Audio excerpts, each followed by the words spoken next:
In Chicago, you know that all sports rock. The Bears, Hawks, Bulls, Cubs, and Sox. Pick your favorite, you can choose. As long as the Packers lose. For everything you need to know, it's Bill Swerski Sports Talk Chicago. Bill Swerski Sports Talk Chicago. Hey, everybody. Welcome to another edition of Bill's Swerski Sports Talk Chicago. This is your hosts, Alex and Sean. On this episode, we're going to be talking about the rest of the moves that the Bears made in free agency, talking about the Cubs about to be opening the regular season, the White Sox roster moves, and more. But first, I'd like to thank our sponsor, the Rockford Ice Hogs. If you're not familiar with the Rockford Ice Hogs, they're the AHL minor league affiliate of the Chicago Blackhawks. What does that mean for you? You get to see the stars of tomorrow today at family-friendly, affordable prices. Season is going on right now, so make sure you head on over to icehogs.com, get yourself a hat, shirt, jersey, tickets, and more. Tell them Swerski Sports sent you. Alex, how are you doing, my friend? I'm doing all right. I was loving the warmer weather, and then lousy Smarch decided to be lousy Smarch and bring on snow today. But at least that snow is cleared out, and now it's a nice sunset. I got my window that is right in front of me faces west, so I get a good view of that. So we're back to recording during sunset season. So that's at least kind of nice. But also, I don't know, did you watch any of Selection Sunday by any chance? I didn't. I didn't. Yeah, so that's all coming out now. Illinois got the sixth seed. They're going to be playing up in Milwaukee first round. So we'll see how that goes. I don't really know. I don't see Illinois going very far this year. It's been kind of a weird season for them. They've won some good games and have lost some really bad ones too. So, it's like a few weeks ago they destroyed Michigan in Ann Arbor, and then I think it was Friday. Yeah, Friday, Maryland just kicked their ass. So it's been very up and down. I don't know how far they're gonna go, but it's bracket season, so getting ready to fill those out. Did Michigan end up winning the Big Ten tournament? I haven't that They, that's one they, thing I the really game. haven't been paying I, attention to, I was honestly. I was just watching a little bit online, and then it was tied, and then Michigan won. They did, yeah. Yeah, I have not paid like any attention to the Big Ten tournament, honestly, and I usually do. Obviously a few years ago when Illinois was winning the Big Ten tournament, I was watching and following all those games, but yeah, I this year I just haven't seen as much. But yes, the Michigan Wolverines did indeed win the Big Ten championship. And it just uh why do UCLA being in the Big Ten just doesn't mm. It's hard for me to even consider it the Big Ten anymore. I mean, it's been bigger than 10 teams for a while now, obviously, but and I don't hate UCLA or anything, but just the Big Ten should be Midwest teams, those historic Midwest teams: Illinois, Michigan, Michigan State, Wisconsin, Indiana, Minnesota, Iowa. It just I don't know. I won't go on a tangent there, but just annoys me. You know, I get your point, but I don't mind it because I'm a Big Ten guy and I'm tired of hearing all the SEC this and SEC that. So the fact that Big Ten is the number one powerhouse division or conference in sports is cool. And I do agree. if having, the former Pac-10 teams join the Big Ten makes that happen and keeps that dominance, then that works for me. Well, I will say too that I don't love Ohio State by any means, but them winning the national title, I could at least say, okay, the title stays in the Big Ten. That's kind of cool.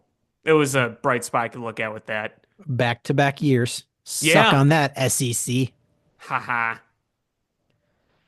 Um, so yeah, we free agency in the NFL took a taper off real quick.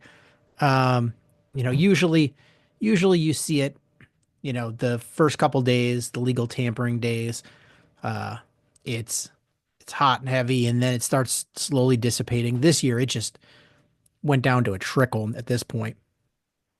But the Bears did make another move.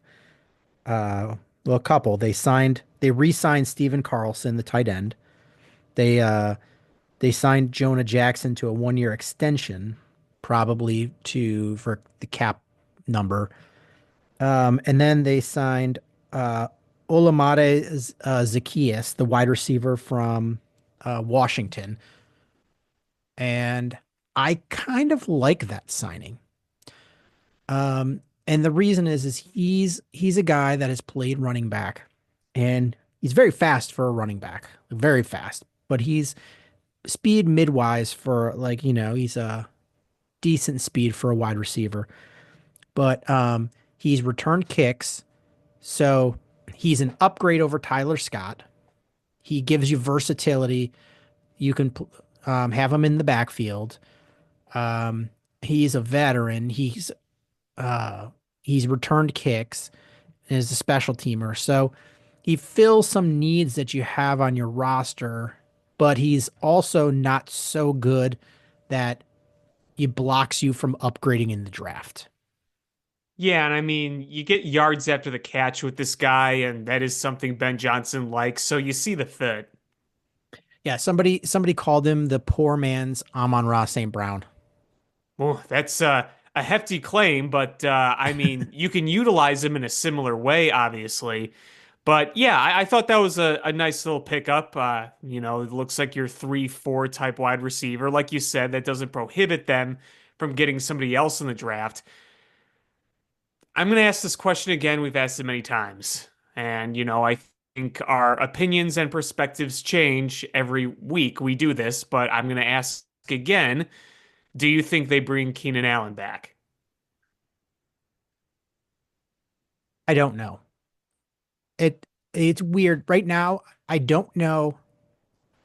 The fact uh that the Chargers need a wide receiver and haven't signed him, and the Bears haven't re-signed him yet, and he basically said he would only play for the Chargers, the Rams, or the Bears. And he hasn't retired. Makes me think that he thinks his contract number should be bigger than the league is telling him it's going to be. Yeah. That's my thinking. I could be wrong. I mean, I don't have any insider information. I don't know what's going on inside his head or in conversations with his representation, but that would be what I'm thinking, is that he thinks he's going to get 15 to 18 million dollars a year, and I'm thinking the league is probably telling him he's 9 to 11 million. hmm Yeah. Um and uh And the Bears have along spent a lot of money. So, they're not going to flounder around with money carefree, especially for a guy who is older. And, again, last year it was frustrating because it seemed like it was every other play. He either looked like Keenan Allen or he looked washed. The consistency just wasn't there. You see the value of his route running, but, a lot of big drops. Yeah, it would be interesting to see how Ben Johnson would incorporate him in the offense and how he could utilize him. I think there's value to him, and honestly, I have a feeling that he's a guy that might not sign until after the draft, hmm because I think teams are starting to they've done their big spending. They're going back and reevaluating where they sit, and now they're focusing on the draft. And then teams that don't land a wide receiver that needed a wide receiver, there's um Stephon Diggs is still out there. Keenan Allen is still out there. Um, there's some bigger name wide receivers that are still out there that uh, that haven't been picked up already. Yeah, that's true. Um, so there are a lot of them are older and towards the back nine of their career, but um, teams have made their moves. Let's see who's still available. I think Juju Smith-Schuster, I think just re-signed with Kansas City, if I'm not mistaken. Uh, Is Marquez Veltas Scantling still out there? Because I've heard his name pop up a few times. I thought he signed somewhere. I feel like he did too. I just don't exactly remember what happened with him. But hey, how about the Seahawks kind of just flipping everything? You know, um, it's it's interesting how they're playing things out, and it, I'm curious to see how it'll all turn out. You bring in Cooper Cup, and a lot of it is just a what if.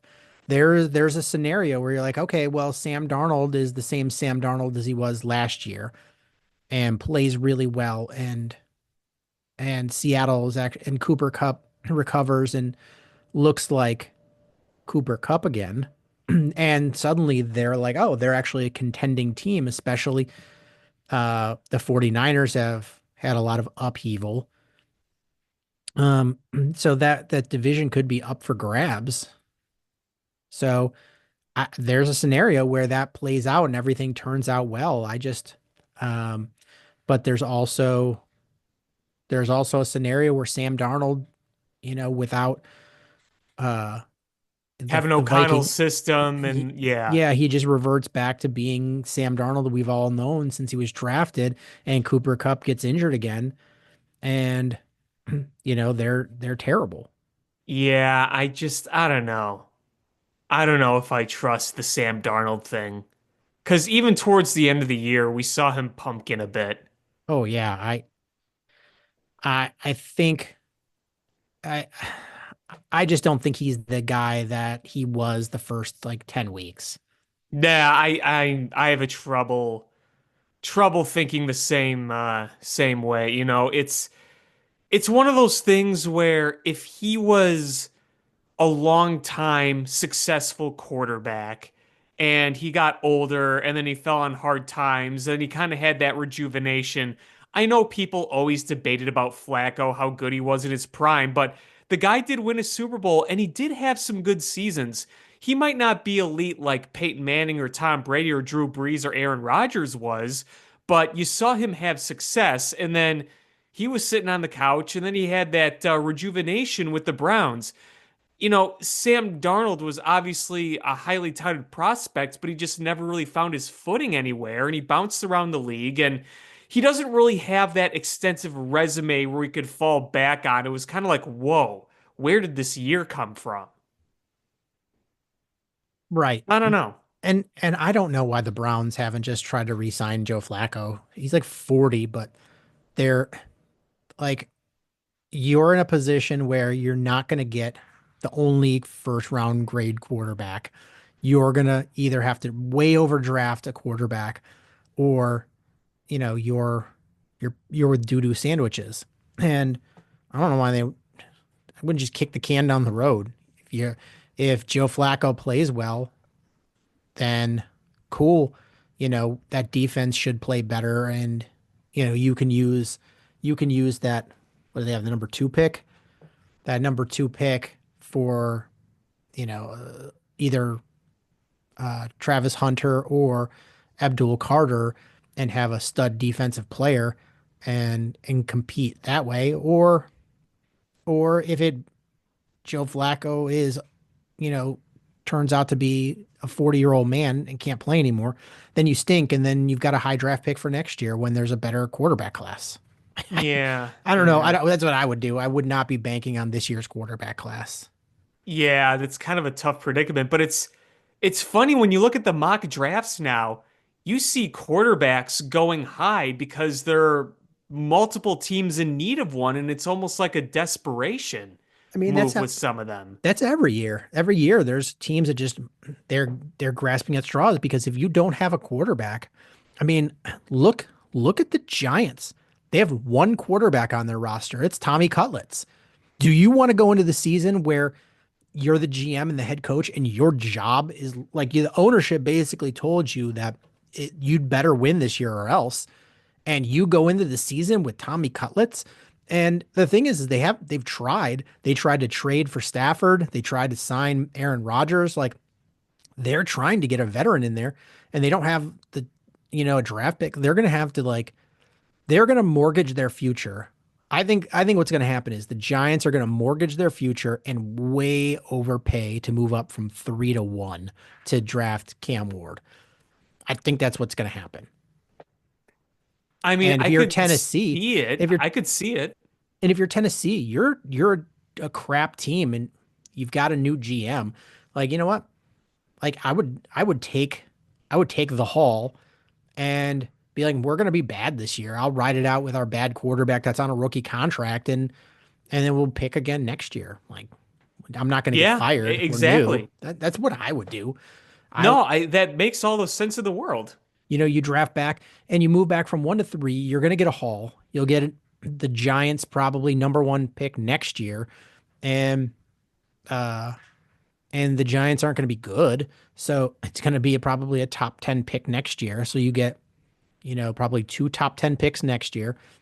And you'll get a generational player this year because if the Giants are trading up, they're trading for a quarterback. And that would leave you with either Travis Hunter or Abdul Carter, whoever the Browns don't pick. And, if the Browns are dumb and draft Shador Sanders at number 2 or something like that, that leaves you with the choice of who you want, pretty much. So Yeah. I don't know. That's how I would handle it. I mean, and to be fair, it's Joe Shane, the GM of the Giants, is in a much different place than the GM of the the Titans. In terms of job security.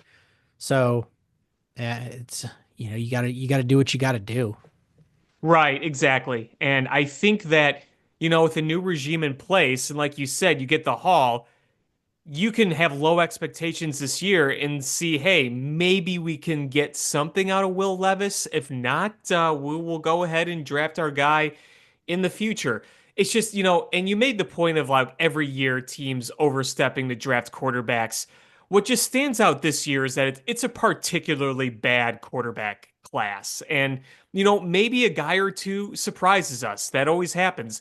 We've seen classes where we think it's deep with quarterbacks and many of them don't end up being good, or, somebody comes out of nowhere, maybe not even in the first round, in the third or fourth round, or Tom Brady's case, sixth round. It's like, wow, they ended up being really good. But, you look at everything right now, there is very little hype with this quarterback class. And as much as it's been painful to be a Bears fan, I don't envy Giants fans, that's for sure, because that's a team that's really in dire straits. I mean, you just had to watch your franchise player go to arguably your biggest rival and lead them to their second Super Bowl win since 2017 and have a historically great year at the position where he was legitimately a MVP candidate as a running back in the modern NFL. Um, and just going back to what I was saying earlier, about Keenan Allen is there is a lot of big name wide receivers left. Amari Cooper is unsigned, Stephon Diggs, Keenan Allen, Deontay Johnson, Elijah Moore, Brandon Cooks, Tyler Boyd, uh, Robert Woods, Tyler Lockett, all unsigned. So I think those guys are all going to most of them are going to get signed, but those might be wave 3, which is the wave after the draft A few when years ago, that would have been like, holy cow. yeah, I know, right? And I think the Bears might be there too. You know, is the way the Bears are set up right now is you've checked a lot of your boxes. You've solved the interior of the offensive line, both guards and the center position. You added an edge rusher. You added a tight end. You added wide receiver 3. Um, you added a defensive tackle. So, I know people are like, oh, running back. But really, I mean, Roshan Johnson and DeAndre Swift, are they an elite running back group? No. Can you win with them? Probably. I want someone above them. Oh, I do too. But like, you're not painted in a corner. If you start the season with the running backs you have, like, you're not going to be the dregs of the NFL. Um, it's not an elite by any means, but you're a mid, like you're mid. Um, and your safeties, you've got your starting safeties. It's just the depth, you know, that's um, that's a little lacking. But really, you don't have any like just absolute gaping hole needs. So when you go in, could you use more wide receiver depth? Absolutely. But um, you're really just looking at depth. So when you go into this draft, you're gonna, you know, you're gonna try to draft a wide receiver, but you've only got a handful of picks. So, you know, you're gonna play how the draft plays out. And, you know, it might play out where there's a rush on wide receivers and you miss out and you're like, okay, well, I would like to have another wide receiver. Let me go back now and go get Keenan Allen. But if you get somebody like, a second or third round pick wide receiver because that's what's the best player available at that pick, then then you're like, well, I don't need Keenan Allen. I don't want to spend that money. So it's right now it's your there's going to be depth pieces that you're going to add to fill out your 53 man roster. It's just we don't know what that is, and nobody knows. Like Ryan Poles doesn't know because nobody knows how this draft is going to play out. Hmm. And I'm sure, I mean, we know that they go through and they mock the draft as they get closer and see what's going to be there. But I, there's always going to be that wild card where, the Falcons draft a Michael Penix or, the Raiders, what did they pick? Alex Leatherwood at like 17 when he was ranked by everybody in like the 50s and 60s. So there's always going to be somebody that just picks somebody that's weird Oh yeah, and throws everything off. And and there's going to be a trade up or a trade down too. yeah, and you can't account for that. So, you never know with this draft. Like I like to do the mock draft simulators and sometimes like the way the draft plays out, you're like, man, this stinks. Like all that's left are linebackers and you're like in the second round. You're like linebackers and safeties. You're like, I don't want to draft a linebacker or safety in this with the second round pick. So now I'm like reaching for somebody because it didn't play out the way I'd hoped. And other times you're like, oh man, this played out perfectly. A guy fell into the second round that I didn't expect to, and he was a guy that we needed. He was a tackle or whatever it is. So you never know. Poles does what he does, and he fills out the roster and covers all the gaping holes, and then you draft best available players and fill out that roster, with more talent. So like Zacchaeus, yeah, if as a number three, he's not bad, but he's a lot better if he's your number four. And Yeah, I agree. so if they draft somebody that's they think is going to be good, then cool. Um, that's just how that plays out. Yep. Um, and I keep doing mock drafts and I don't know. I think unless somebody trades up to draft a quarterback high or something, I think the draft is going to play out not so good for the Bears. Um, Yeah, we'll see. I think this is Yeah. going to be a year that is a prime candidate to try to trade back. Hey, he's done it before. Ryan Poles has done it plenty of times. Yeah. And honestly, if you can trade back and get like some picks for next year, that would be great. Hmm. Um, but the more I keep looking at the Bears moves, am I excited a little bit? But I'm trying to, there's part of me that just says, hey, you've tried to kick the football before and Lucy keeps pulling it out from you. Hmm. And you know, if everybody's healthy, like I think this offensive line is pretty solid. But Joe Tooney has never really been hurt. And Jonah Jackson, so is he due for an injury? Jonah Jackson was hurt a lot last year. Grady Jarrett's getting older.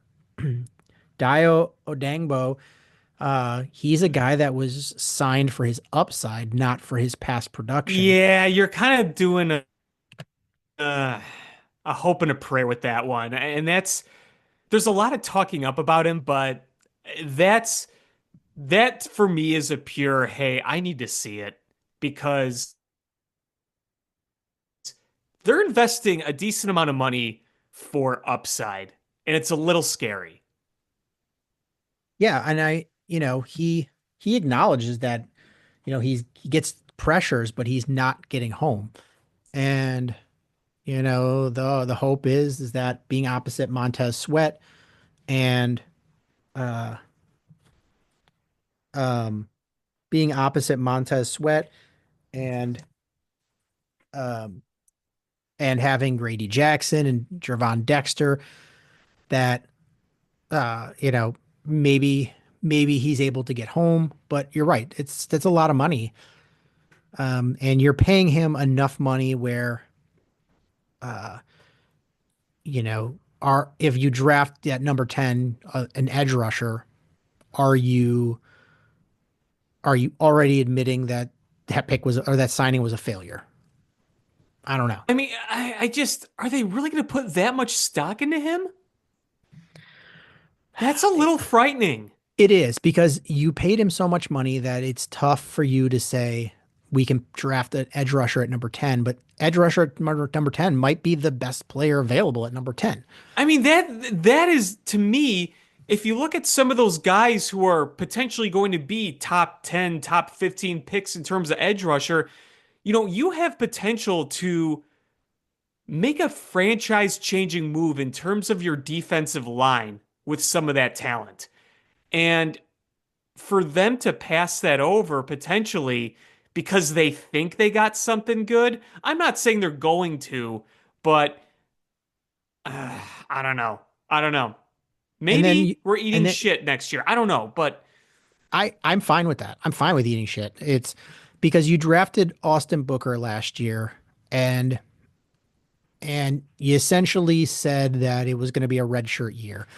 And the draft Nick said it's going to be a redshirt year. So what are you going to get with Austin Booker this year where he's had a whole season under his belt? Um, well, excuse me. And if you end up drafting an edge rusher at number 10, then do you have Sweat and Booker and Odengbo and whoever the number 10 pick is, and you have a four man edge rush rotation? I mean, it worked for the Eagles, but is that a lot of resources? well, the way I see it is you can never have too many in the NFL. Yeah, it's true. It's just a lot of resources to put. But hey, I mean, if they do, I won't complain. I mean, pass rush has been hard to come by outside of the first, how many games they had Montez Sweat in 2023, like the second half of that season. Outside of that, your pass rush has been non existent the past few years. So stop the run, get to the quarterback, do what you can to make that possible. I just hope you're not painting yourself into a corner with relying on projects and hope. I mean, um, that's that might be what you're doing. Um, I see why they made the moves they did, but some of them are give me a little more angst than others. Well, I mean, here's my whole thing. You've got a lot of temporary solutions. Joe Tooney is older. He's not a long-term solution per se. I think that's probably my favorite move there is because he is so good and you got him at a steal. So I'm not complaining about the move at all. But what I'm saying is that with the moves they made, they're making a lot of moves for this coming year, which is fine. Just keep in mind that you're going to need more going forward. And there is still an opportunity, I think, in this draft to take guys who are going to be longer term solutions and guys that you want to add on his depth because God forbid some of those guys get hurt. It's your depth drops off pretty quickly. Yeah, absolutely. So, I mean, when we say check the boxes, I think it's more of loading up the box, but you shouldn't tape it shut and ship it off. Right. Um, let's see. The Bears re-signed Scott Daly, which I was not surprised about. Uh, they re-signed Tarvarius Moore to be safety depth, and he's another guy that could you upgrade over him and release him? Absolutely. Um, but the kind of sad one is Jack Sanborn signed with the Cowboys. And he's going back with Matt Eberflus. Not surprising. Um, you There's one know, thing Eberflus did a good job of is he knows linebackers.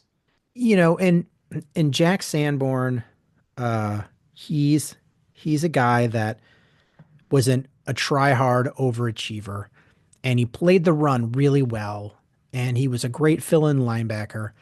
He just didn't cover well, and that's his downfall. And you know, bringing him, uh, bringing him back, like if they would have done it, I'd have been like, cool, because he's a fan favorite. But I can see why they wanted to let him go because I think you need faster linebacker and not have to pay what Jack Sanborn probably got paid. Yeah, I agree. And I wish him nothing but the best. I'm a big fan of his. But I think all the points you made are valid. He was one of those guys where you didn't know who the heck he was until he started playing in 2022. And you're like, oh, he gets to that running back pretty quick. He's pretty good at that. But like you said, this is going to be a 4-3 defense. It's a little bit of a different scheme. So, you know, build appropriately. So yeah, I mean, but where we're at, I don't expect a ton of moves for the Bears. I think it's going to be pretty quiet. Um, you might see them re-sign some of their own free agents along the way, maybe, but I think it's going to be pretty quiet until we get to the draft. I think they're kind of done for now. Um, and I think you'll see that pick up after the draft when, you'll see the draft, you'll see them frantically picking up undrafted players that didn't get drafted, um, and then you'll see them active in free agency again, shoring up some holes and signing some veterans after they've gone to the that phase where they're like, you know what, maybe I'm not as valuable as I thought, and I gotta accept, lesser money. And the Bears kind of see where they are and regroup after the draft. So tell me this. Are you buying these rumors, this smoke about Aaron Rodgers and the Vikings? Mm, I think he has an interest, and I think he thinks Kevin O'Connell can, you know, get him to where he wants to finish his career. And he thinks he can just beat out JJ McCarthy. And that It, he can just follow the footsteps of Brett Favre? I don't think that because he didn't like Brett Favre, and No, he I know it's and a joke. it would be yeah, it would be I mean it would be hilarious to all the rest of us who called it when he was leaving Green Bay. We're like, well, he's going to go to the Jets, and then he's going to go to the Vikings, and and As long very as he ain't sending wiener pics. I mean that very well could have. Didn't he already do that? Aaron Rodgers? Yes, Did he um send wiener pics? I don't remember that. he yeah, not to women. He sent it to teammates. It was a year. It was out during the Super Bowl. and he sent a picture out of someone doing something to his wiener. Wait, really? Hmm. I don't. Okay, but that's different. That's like Yeah, that's just weird teammate stuff. That's not. yeah, it was different. It was much different than the um the Brett Favre thing. But Yeah. that still has to happen. And then Aaron Rodgers has to steal money from poor people. Well, yeah, yeah, that too. That too. Um, but I don't know if I buy the Vikings interest, but I buy that he has interest in the Vikings. And it Well, makes sense. yeah. Um, I'm I don't know why he wouldn't have interest in the Browns job. Um, Or Pittsburgh. Isn't Pittsburgh the other big rumored team? you know, Pittsburgh might the problem with Pittsburgh, and I think what he sees is like he'll definitely come in and start, but does will he have the offensive infrastructure around him for him to regain his lost glory? I mean, you have DK Metcalf now over there, And George um, Pickens. and George Pickens, and I mean, you're going to be playing for Mike Tomlin. However, do you think Mike Tomlin's going to tolerate any of that stuff? So this is funny is since DK Metcalf entered the NFL, do you know uh who what offensive player or what wide receiver has led the league in 15-yard uh, unsportsmanlike conduct penalties Since DK Metcalf joined? since DK Metcalf came into the NFL? Do you know which wide receiver has led the NFL in 15-yard penalties? Is it DK Metcalf? It is DK Metcalf. And since George Pickens has come into the league, do you know who has led the league in 15-yard wide receiver penalties? Wait, I'm sensing a pattern here. Is it Pickens?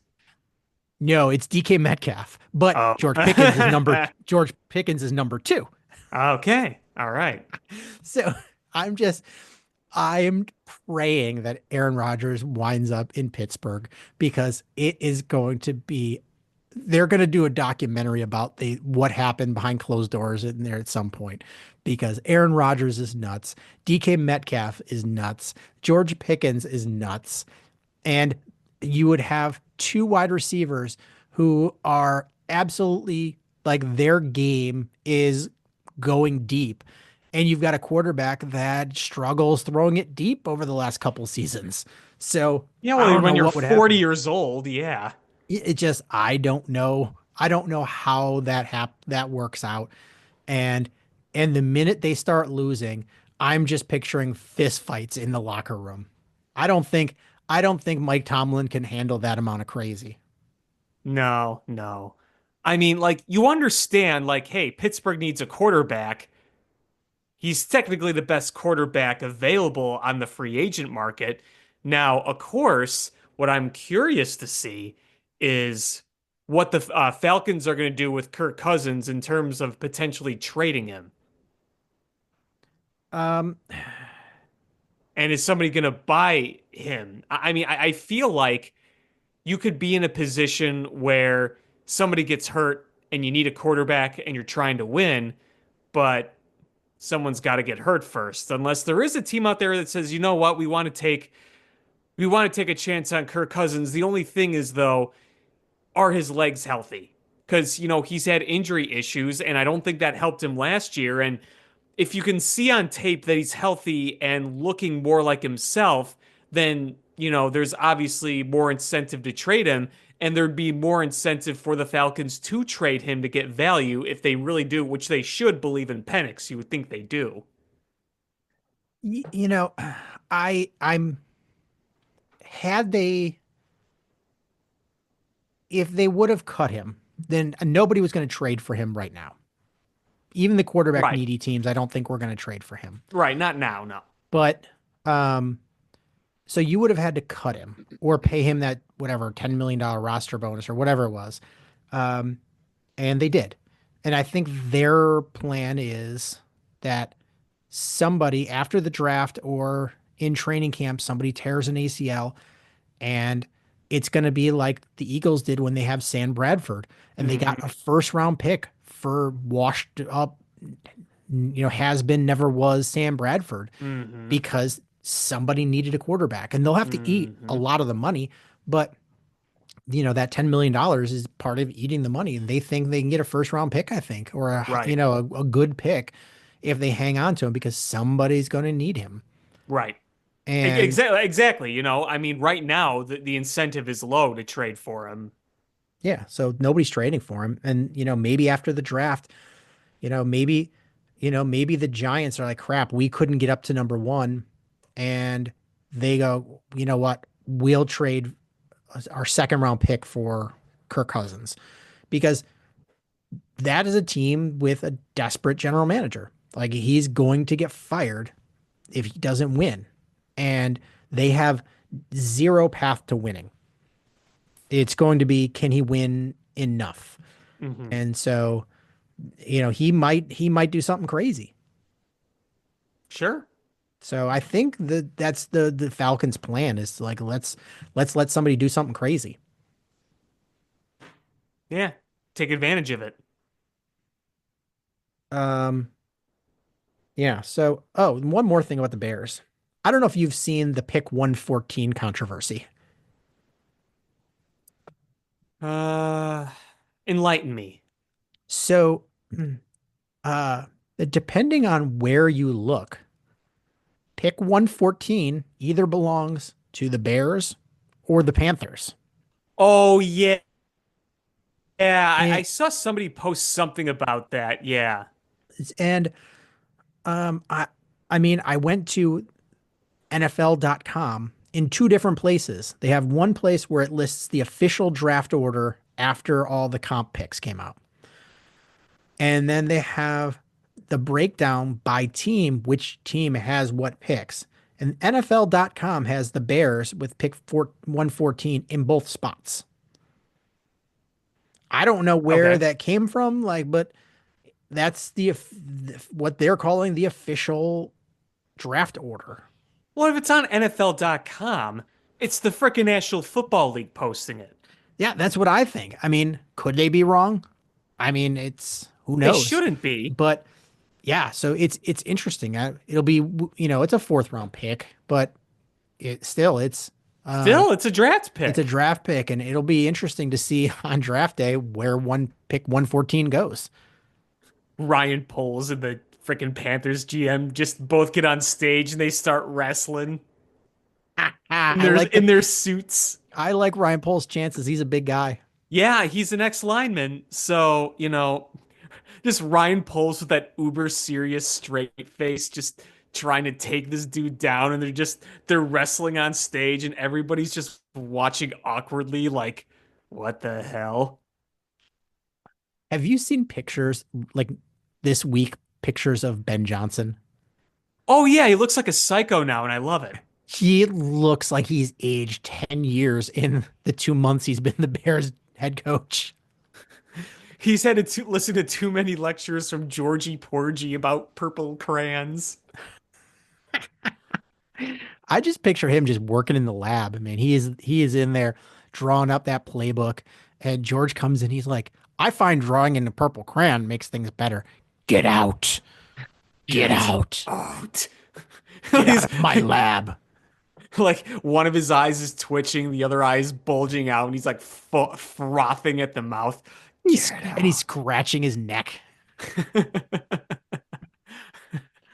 What does it look like, a meth lab now? You got the whiteboard and he's drawing all these things, and it is kind of funny because Ben Johnson obviously coming to Hallis Hall, he's this new force, this new face of a franchise, the one that is going to get to know all the staff and the members of Hallis Hall, and once the pomp and circumstance ends, his job is among the toughest in the NFL because you have to create systems and schemes that cater to Caleb Williams, who is a very different quarterback than what you had in Detroit with Jared Goff. You also have a different quality of offensive line and run game and different receivers. He was the one that spelled it out. we're not the Detroit Lions. They're built their way, they run their scheme. We're going to run ours. It's going to be different. So, to tailor a whole new offense from what he's used to working, that's tough. And making sure he's on the same page with his guys and knowing exactly who needs to be where and where they function wherever they're going to be. And then, you're going to have to make more adjustments as you draft and you bring in more guys and you sign other free agents, whether they're, veteran free agents or, other guys that are undrafted. So, yeah, I'm sure he's pretty tired. Right. And I keep watching mock drafts because I'm a junkie. But I see so many people mocking Armand Membo to the Bears at 10. And he's a good lineman, but he's a right tackle. So you're taking a guy at 10 and moving him from right tackle to left tackle, and I don't know if that's the move I would make. If I'm 10 and like I keep saying is Braxton Jones great? No. But he is like the epitome of average NFL left tackle. And upgrading over average left tackle is really hard. And the Bears have been trying to do it for years and just haven't been able to do it. And so if you could draft a guy there, rather than pay Braxton Jones next year like $20 million a year or whatever he's going to command at being an average NFL left tackle, I would consider it, but I'm leery of drafting Armand Membo because he's a right tackle and that could be a disaster. And you just, you know, for what it's worth is would a left tackle be nice? Yes. But also you've got to hit that number 10 pick. And I would Yes. much rather them go into the season with Braxton Jones, who's a known commodity. And is he the best? No. But is he serviceable? Yes. And get a home run pick at 10, then draft a guy at 10 and move him spots. Yeah, no, that's fair. So that's my concern. And I think I don't know, maybe I'm wrong. There's a couple of guys I think that'll be there that actually play left tackle at 39 and 41. And that's a much safer spot, I think. Um, because I I think your chances of getting an edge rusher that's legitimate and then getting a left tackle that can play are better if you go edge rusher first. But I don't know. It's going to be interesting to see how this draft plays out because I think this is going to be one that people are just dead wrong on because there's so many wild cards in it. Yeah, no, I hear you. Is there anything else Bears related you wanted to talk about? I don't think I have much else there. Just that I can't believe we're past legal tampering, the prime of it, and the draft is going to be here before we know it. Oh, I know. I'm excited. I love the draft. Um, should we talk baseball? Yes, the season starts at 5 a.m. local time Tuesday morning.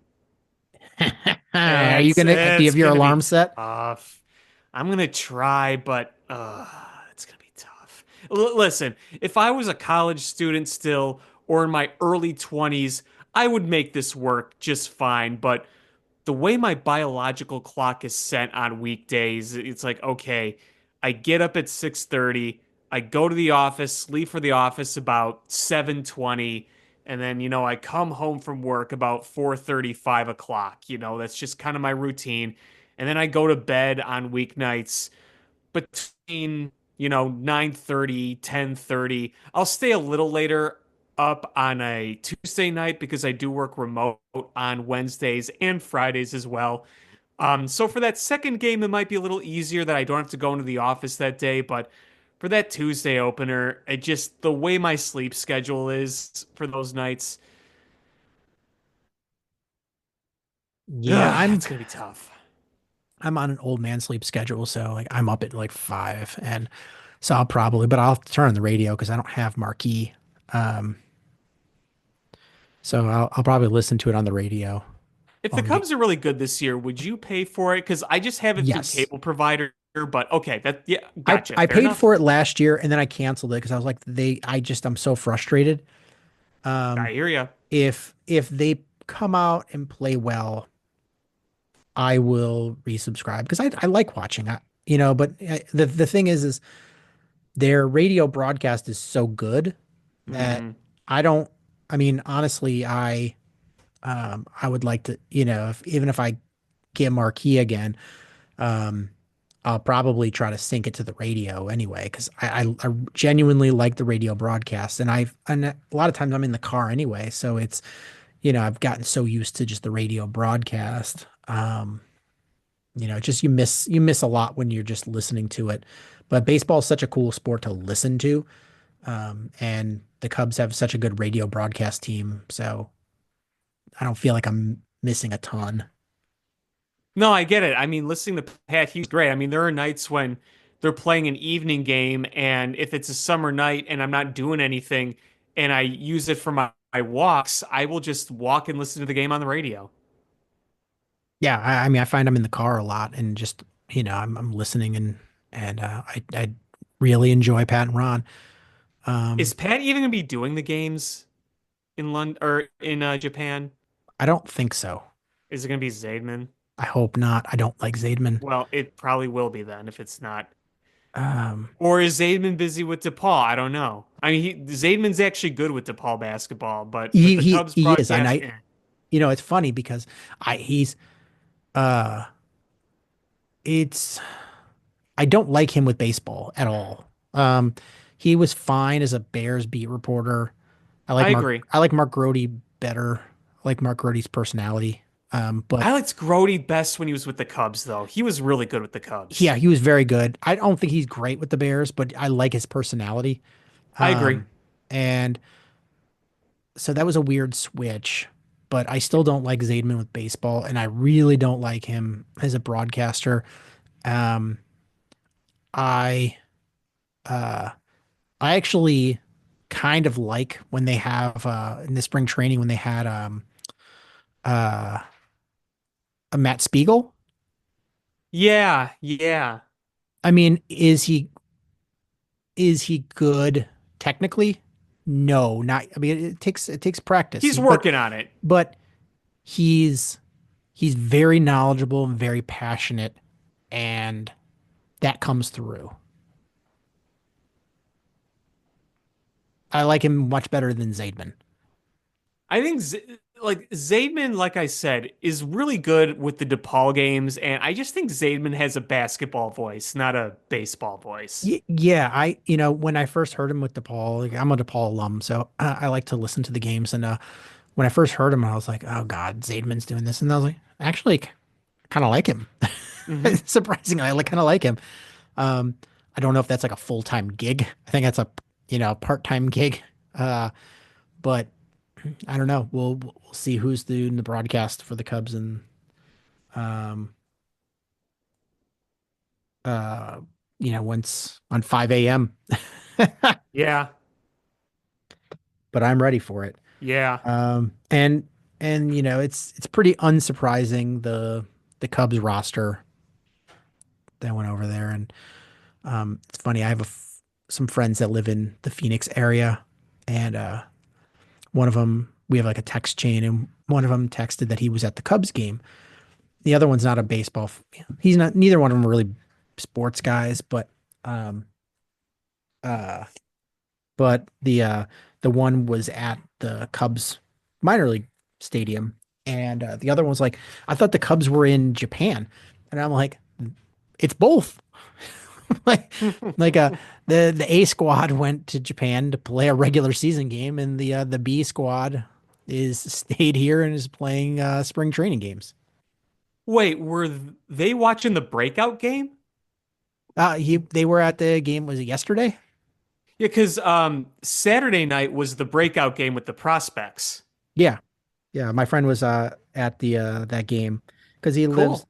he lives in he lives in like the Phoenix area, so it's he just went and um he's like, yeah, I bought a Cubs hat. He's not a baseball fan. I don't even know if he has a team. He just likes to go to the game and drink beer. Yeah, Um, hey, nothing wrong with that. A nice night game to watch the prospects. Saw the Jaguar, Kevin Alcantara hit a home run and Cade Horton looked sharp. It was a fun game to watch. I was able to watch that. I got home just in time for it last night. yeah, my friend was there. He's like, yeah, I bought a Cubs Arizona State hat. All right. All right. Um, but yeah, really not surprising the roster that went over to Japan.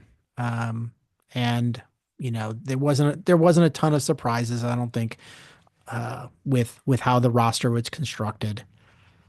Um, we sort of knew what we had and who was going to be playing what position. So, nothing shocking there.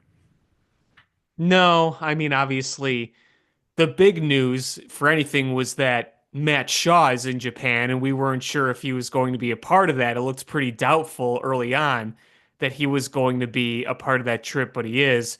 Obviously, we knew Nico Horner wasn't going to be there, and he indeed wasn't. But I mean, everything else, it's pretty much what you expected.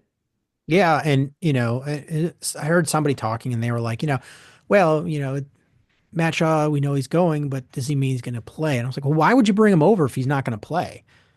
I was like, that doesn't make any sense. If he wasn't good enough to play, they wouldn't have brought him over. Yeah, So, if why would you have him make that long trip and get uh thrown off by the time change? Because that's like a what 14-hour time change. Um, yeah, it's a it's a long significant ass. Yeah, time change, and get him all off, you know, uh, his internal clock, and not if he couldn't play, like that's just a lot to ask for somebody that's not ready to play. Like if he's going, he's playing. right, right. Um, I have one question for you, and then there was a bit of news that came out about the Cubs recently. Mhm. Uh, let's do the little bit of news is the Cubs were talking, or there was talk about that the Cubs might be interested in Lance Lynn. Yeah. Now, Lance Lynn is a starter. I would Buffalo Bill fan puke all over the place because he is Yeah. washed. You Now, look at the baseball savant numbers, it's all blue, no red. If yeah, you know, you know. yeah, like all blue. Um, if I'm blue. Da ba dee na ba die. uh, but if he was like, hey, I'm healthy, and he got a little bit of a uptick on his fastball numbers, because it was a tick down. If it ticked back up, uh, and he was willing to play like long relief, I, I mean, he sort of got a bullpen mentality. I, I Yeah, I agree with you. And he has that not only bullpen mentality, but he's got that bull mentality, if you know what I mean. Kind of that cliche red ass type personality that, I feel like every team kind of needs that guy. We remember who we had in 2016. John Lackey. Quiet Buttercup. Though at least, I mean, at that point, John Lackey was still pitching pretty well. He came off that great year in St. Louis, but obviously Lance Lynn is, I think it was about the same age as Lackey was around there.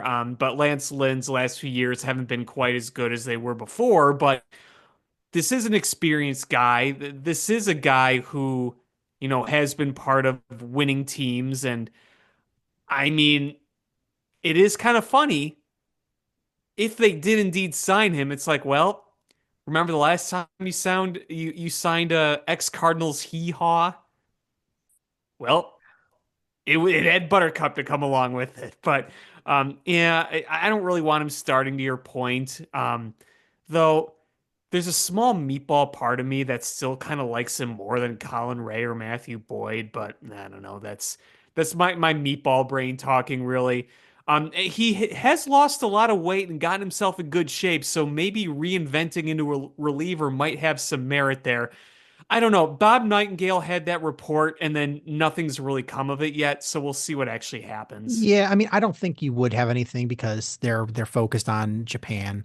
Um, but I wouldn't be surprised if that's like a late addition, especially because, you know, you have their manager who's known for being creative with, bullpen use. And having a guy like Lance Lynn might might give him the ability to be creative, on days where, especially when, it's a blowout either way and you're trying to eat innings, or you want to do a relief start, like, you throw Lance Lynn into that, and he's a guy that can eat some innings. He's a veteran, so I mean, it's a possibility. And like you said, is he's lost weight, he's in shape, um, and he's been very open that he's willing to do whatever it is that a team wants him to do. I think he just really wants to play, and um, so, and like you said, signing an ex-Cardinals hee-haw. uh, Would it be funny if they're in Japan and one of their, obviously, I don't want any of their pitchers to go down, but oh no, we need an extra pitcher. Then all of a sudden you hear like a like a hillbilly like whistle, and you see John Lackey riding in with Buttercup, and behind him on the saddle is Lance Lynn suited up. no, he's got a sidecar on the horse. You just Oh God. and you see Lance Lynn riding in the sidecar with one of those like World War I German helmets with a spike on it. Or did you ever watch the show Eastbound and Down? I haven't. Oh, yeah. So it's do you remember John Rocker? Yes. uh this character is pretty much based on John Rocker. He was like a guy who was like a really good pitcher, and then people put up with his bullshit because he was really good. But then the minute he started not playing good, everybody just wrote him off, and he made a lot of money and burned through it all. So he had to move back to his small hometown, and work as a substitute teacher in his old high school. But he's trying to get back in the majors, but everybody hates his guts. But in one of the later seasons, he gets signed to a professional team in Mexico, and he comes out and he runs out on the field shooting off fireworks with an American flag, as a cape, and he goes running out, and everybody's just like looking at him like, what the hell is this guy doing? And I just picture Lance Lynn coming out of the bullpen in Tokyo shooting fireworks with an American flag as a cape. Pew, pew, pew, pew. And the crowd Uh, is just stunned, like, what the hell is going on? just have no idea what's going on. And everybody's just staring at him, and he's in his own head going, yeah, I'm killing it here. Yeah, look at everyone loves me. All right, let's get on this.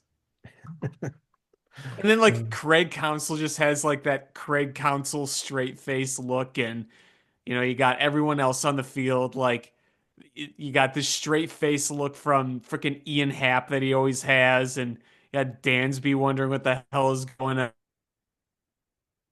on, and just a stunned crowd. It's like, wait, was this on the bill of entertainment? Why is it happening in the middle of a play? Uh, yeah, so that would be a funny scenario, but I honestly think that there's a possibility that the Cubs do bring him in. Yeah, yeah. I mean, the, Uh, the thing is, there's been a lot of smoke around it because before that Bob Nightingale report, there was a report it was a joint report with Ken Rosenthal and Patrick Mooney, who were saying that the Cubs were monitoring free agent pitchers, specifically Lance Lynn and Kyle Gibson. So the fact that there was that smoke around it, the fact that there's the Bob Nightingale smoke around it, makes you wonder what's going to happen. And hey, you could be listening to this podcast. They might have struck a deal. I don't know, but we'll see. And so the other one is a question. Yes.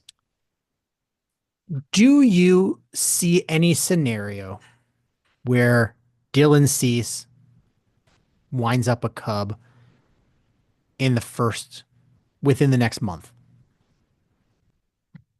I'd say doubtful.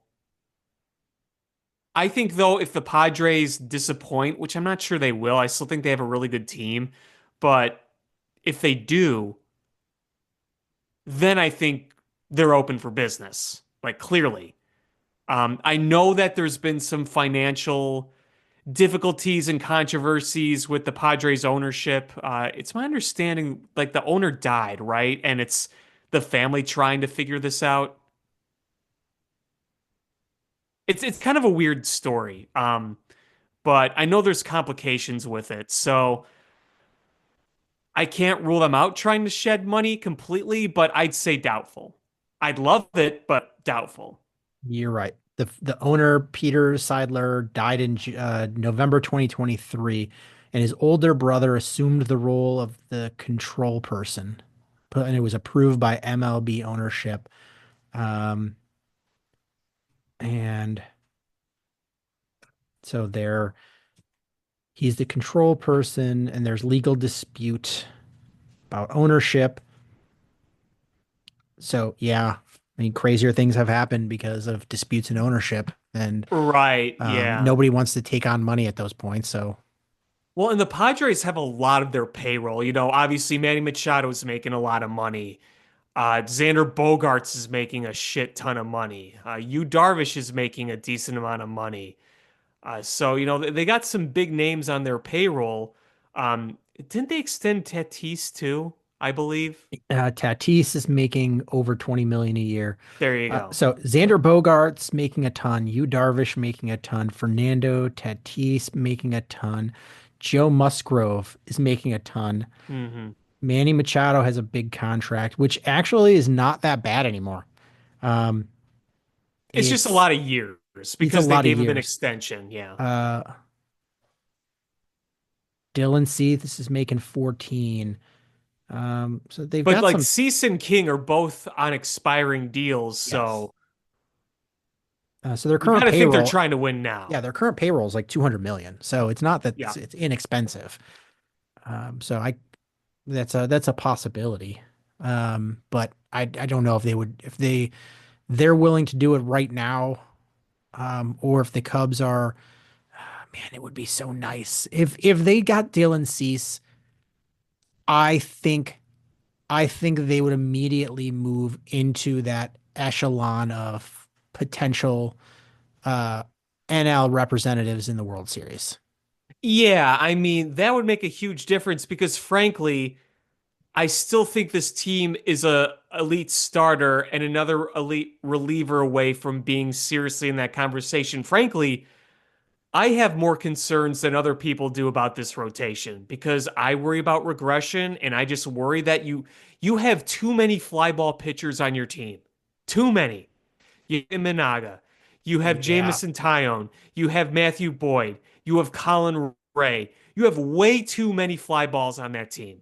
And the problem is that you have such a weird stadium that the weather can make or break fly ball pitchers. Last year, it worked great for the starters because the wind was always howling in. It was one of the most pitcher friendly environments we've ever seen at that park. But it could be the complete opposite next year, and that could be Yeah, on disastrous. those days where it's just hot and there's no breeze, it's those balls pop out. When it's the damp and cold, the ball stays in. Then you need And to outslug the opponent. yeah. And I don't think you have, I mean, I think you can score some runs and I think you've got some baseball hitters, but not necessarily big power number guys. Yeah, though the offense is what worries me the least. Oh, I agree with you. I just, but I don't think they're not going to go out there and hit Dodger number of home runs or Philly No, number of you're home not runs. right. No. But you've got a lot of guys that get on base and hit the ball hard and And you got speed. you've got speed. I think you're going to score runs and it's going to be more traditional with singles and doubles and um I and just a lot of good at bats. I think you're going to see that. And the bullpen is not that worried. I mean, is it a great bullpen? I don't think so. I would love to see like a legit closer, but it's significantly better than it was last year. I mean, I do think Ryan Presley, based on his career, is a legit closer. He's older now. He's older. It's that's and you know, is there talent in the rotation? Yes. But Yes. it would if you added a guy like Dylan Cease, it would allow everybody to go into their natural spot in the rotation. Right, exactly. And that's what Exactly. I would like to see. Yep, I agree. Me too. Because if you added a Dylan Cease, suddenly you don't have really, barring injuries, you really don't have a lot of holes. You've you're a pretty stout team. Yeah. And I think one issue with the Cubs right now, as it is, when you look at the pitching staff, is, I alluded to the fly balls, but I mean, you can't help but notice that the team itself doesn't have a whole lot of power arms. Now, Nate Pearson can throw hard. We saw it the other day. Julian Merriweather, who's looked good this spring, can bring it a bit, but who's your hardest throw in the rotation? Is it Justin Steele? And even he's not a 95 plus mile an hour guy. Shota's low 90s. Jameson Tyone's low 90s. Boyd isn't a fireballer. You don't have, I mean, obviously Boyd has kind of reworked his things, but he's still not throwing, 98, 99. Colin Ray's in a fireballer. If Ben Brown can be healthy and get in that rotation, sure. If Cade Horton can be healthy and get called up, sure. But those are kind of question marks right now. Have the Cubs named their five starters yet? Or in Well, their rotation? I still think there's still a little flux there towards the bottom. It's going to depend on health. It's going to depend on a few other things. Because obviously this Japan series is just 2 games, so you still Hmm. have more spring training afterwards. I mean, really, it's a matter of who's going to get those last swing spots at the bottom of the rotation. Is Colin Ray going to be bullpenner starting? Is Jordan Wicks part of the rotation? That's going to be a question. Is he going to be part of the staff in the major league team to begin with at the start of the year? He's got options, so maybe, maybe not. So there's a few questions still lingering. Javier Assad is recovering from injury, so he's probably not going to start the year. I think they might have even already ruled him out to start the year, but right now he is working from injury, so he's not really to at least start the season. You're not looking at him yet. He obviously would be a prime candidate if he were healthy, but yeah, I think it's just kind of between some of your swing guys. Um, well, we now know who the White Sox opening day starter is. We know there is a starter and we know his name. Do we know who he is? Sean Burke. Do we know who he is? No. We- No, we don't know who he is, but it's going to be Sean Burke.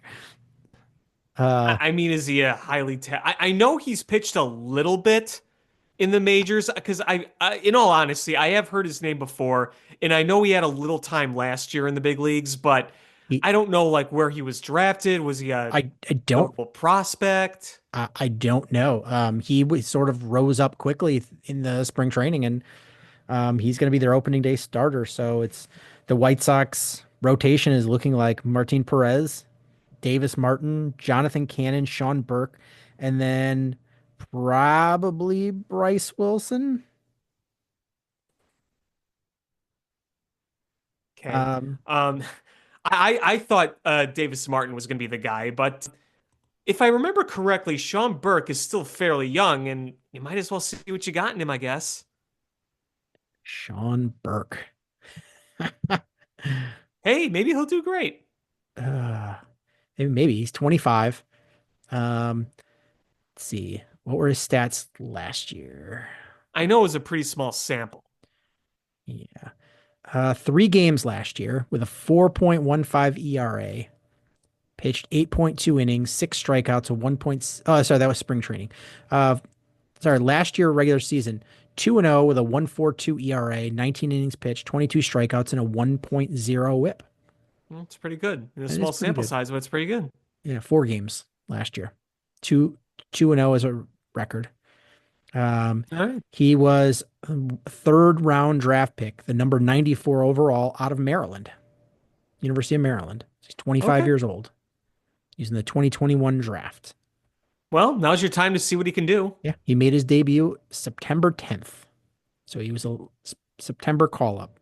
Yeah, I know his call up was pretty late from what I remember, but I He's a just didn't big really guy, see him pitch. But 6'6", 230. wow, he is a big guy. He's a righty, right? Yeah, Yeah, yep, yeah. big righty. Well, hey, we were questioning Garrett Crochet last year, and he had an opening day gem. He just had a tough 1-0 loss. Yeah. So we know that, and we know Colson Montgomery got optioned down. Is that for service time? I know he didn't have a great spring, but I don't know. I'm starting to question if he's gonna be a guy. well, he's had some injury issues last year in AAA didn't go well. Spring didn't go well. I'm not writing him off yet, but it's not something you like to see.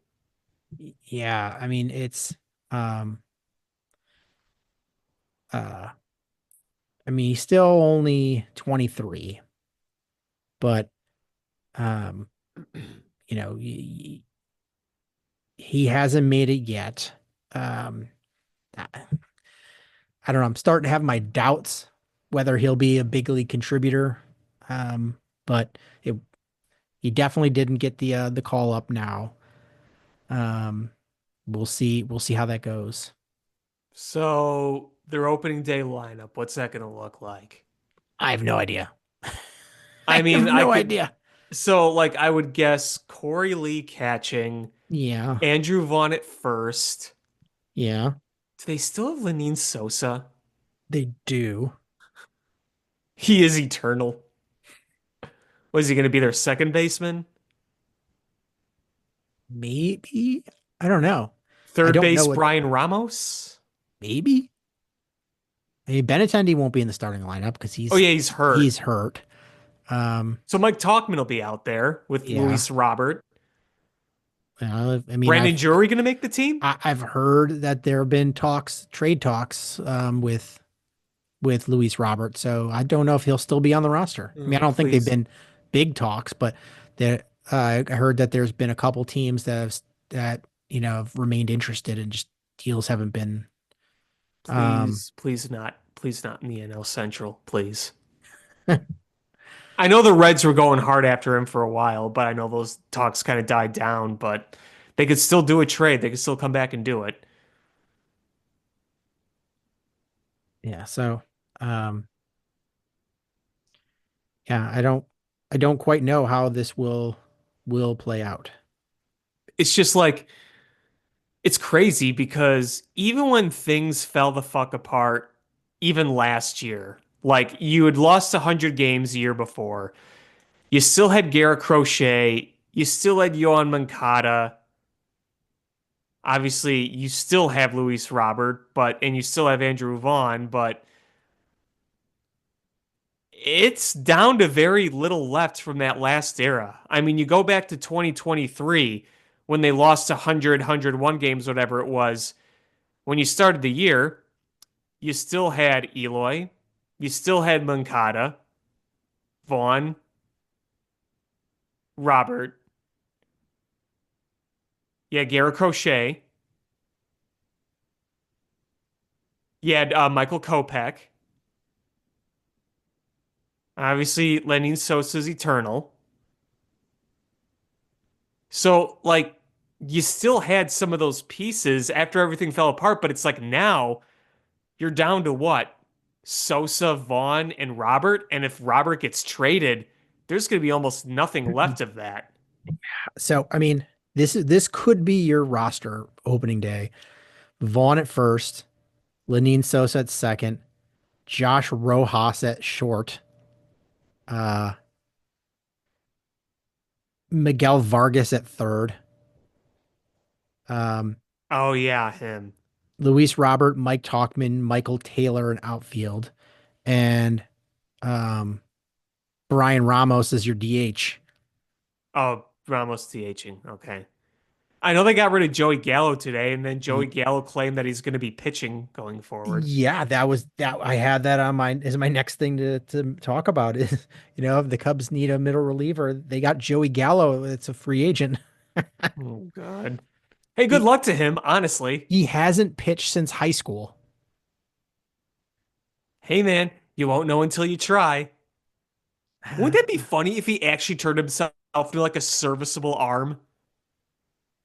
That What? would be wild. It would be the What opposite of didn't Rick Rick Ankiel. Ankiel do that? It was the opposite because he started as a pitcher, then he became a position player. Yeah, well, I mean, that's one way to do it.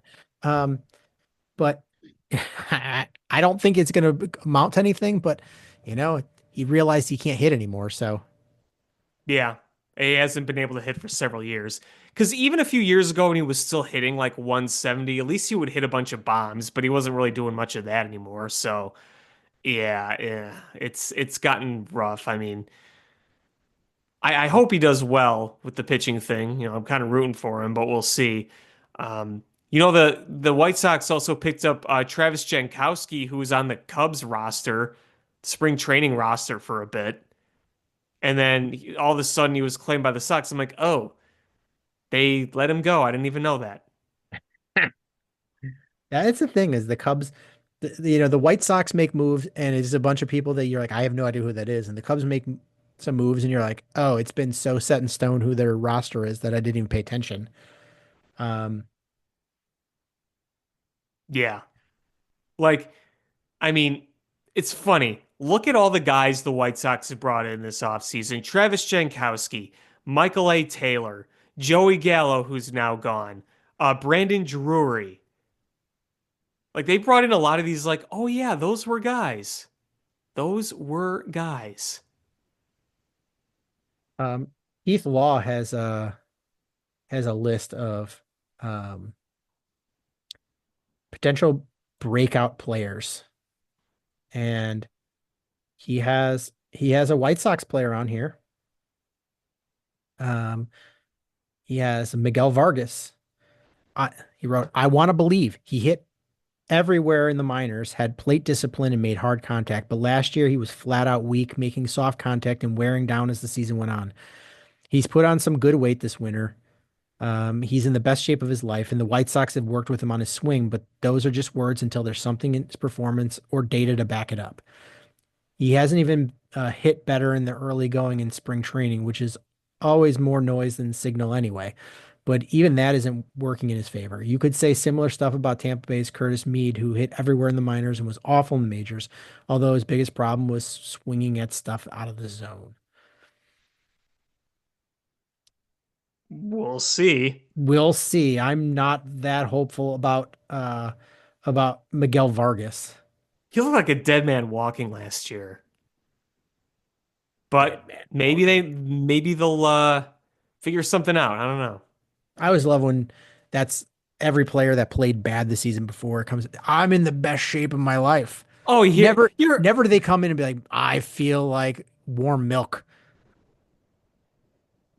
they come in like Bart Simpson. I'll wash myself with a rag Rag on a on a stick. stick.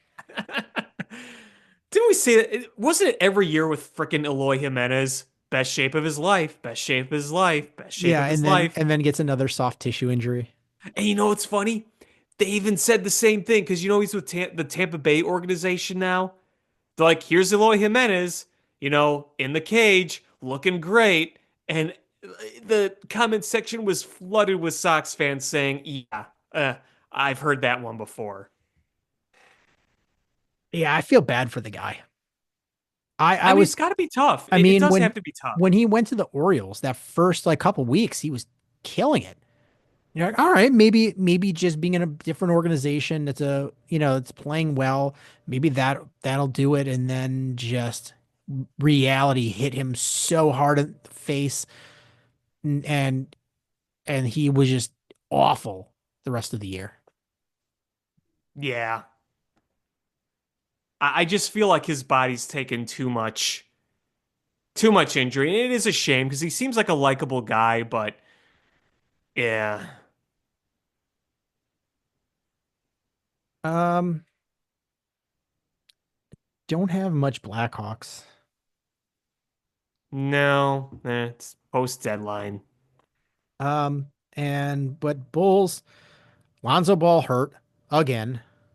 Um, and I heard rumors that he might be shut down for the season. Billy Donovan is like, I didn't hear those rumors. Um, well, what is he going to say?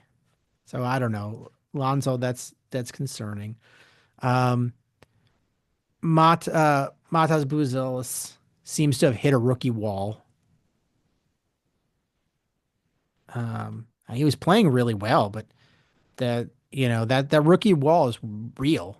When Yeah. you're playing a lot of minutes and a lot of nights, um, your body's not ready for it, especially as he's a thinner guy and that he's got to work up to that. So, and Zach Collins looks like a guy that you could win with. I'm just getting ready for another play-in tournament That is probably going to happen.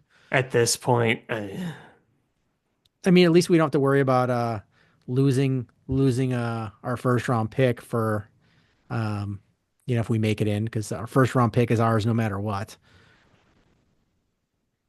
Just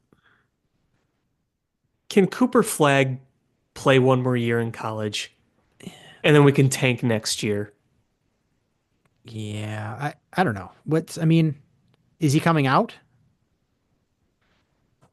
I've heard people are unsure, but I haven't been ta paying that much attention. I'm giving you my dream scenario. All right. Well, right now, as it sits on Tankathon, they have the eighth best odds for getting the number one overall pick. It sounds I'm gonna awful. I'm gonna do one simulation. What's it gonna be? What pick? Guarantee you it's not going to be good. Spinning, spinning, spinning. Number one. Number one. Are you fucking with me? Swear to God. Number one. They moved up 7 spots. Toronto moved up 5 to number 2. Charlotte at 3. New Orleans at 4. Utah at 5. So now all our luck is used up. Great, thanks. And Fuckface. and with that, they have them taking Cooper Flag. I would hope so. All right, let's reset it and do it again. See where they go. Where do they go? Where do they You're go? It's pushing your luck, spinning, little spinning, man. spinning. Number 3. Look at that. I mean, does it really matter if you don't get the number one pick in this draft? I don't know. I'll see who comes out. See what it looks like.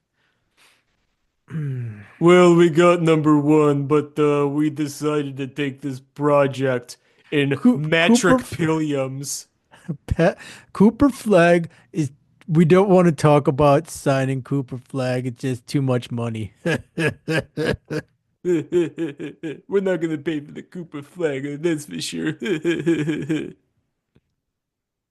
Pretty sure if that happens, somebody would eat Jerry Reinsdorf's face. when Jerry dies, is Michael Reinsdorf going to be a cheap douchebag with the Bulls too, or is it going to be like a Rocky Wirtz situation? I don't see it being a Rocky Wirtz situation. I mean, the Rocky Wirtz situation was really good until it wasn't. Yeah, I mean, the thing is, Michael Reinsdorf's been heavily involved with the Bulls for how long now? You know what? I just don't know. I mean, Jerry is so heavy-handed with everything. Like, I wonder if how much input he has, influence he has. I don't know. I mean, the White Sox are a different story. The White Sox are kind of his baby, but the Bulls, I feel like the Bulls are just an account with a high interest rate where you're just constantly making money no matter what. I mean, that's really what it's been. It's a cash cow. Right. A cash bull, you mean? Yes. We're Yeah. not yeah, let's be specific here. Uh, I mean, what is the Bulls' current net worth? They're valued at $5.8 billion. And what are the Reinsdorf owns like a third of it?